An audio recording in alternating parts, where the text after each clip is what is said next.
Hello বন্ধুরা, আজকের আমার রান্নাঘরের গল্প ইলিশটাকে কেটে ধুয়ে ভালো করে নুন হলুদ মাখিয়ে নিয়েছি। তেল গরম করে হালকা করে ভেজে তুলে নিয়েছি।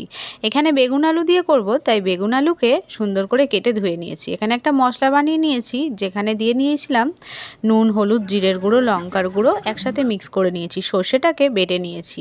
আর এখানে বেগুন আর আলু লাল করে ভেজে তুলে রেখেছি। সেই আলু ভাজার তেলের মধ্যেই দিয়ে দিয়েছি এখানে কাঁচা লঙ্কা আর কালো জিরে ফোড়ন। মিক্স করা মশলাটা দিয়ে কষিয়ে নিয়েছি।